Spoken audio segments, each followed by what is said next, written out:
ടാക്ടോ. Hi, നല്ല രസമില്ലേ പറയാനായിട്ട്.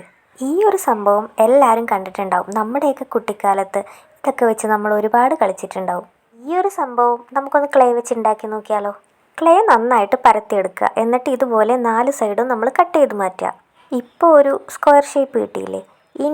ഇപ്പം നമ്മൾ കട്ട് ചെയ്ത് മാറ്റിയ ആ പീസ് ഇങ്ങനെ നീളത്തിൽ റോളാക്കിയിട്ട് നമ്മൾ ഇതുപോലെ 4 സൈഡും ഒട്ടിച്ചു കൊടുക്കുന്നുണ്ട്. ഇനി നമ്മൾ കുറച്ചും കൂടി ക്ലേ എടുത്തിട്ട് ഇതുപോലെ നീളത്തിലാക്കിയിട്ട് 2 എണ്ണം വേർട്ടിക്കലി 2 എണ്ണം ഹൊറിസോണ്ടലി ആയിട്ട് ഇങ്ങനെ സ്റ്റിക്ക് ചെയ്ത് കൊടുക്കുന്നുണ്ട്.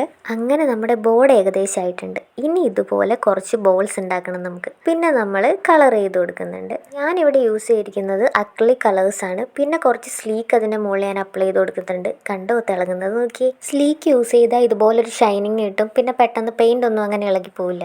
ഫൈനലി ഇത് റെഡി ആയി കഴിഞ്ഞു ഗൈസ്. അപ്പോൾ എങ്ങനെയുണ്ട് എൻ്റെ ഫൈനൽ ലുക്ക്?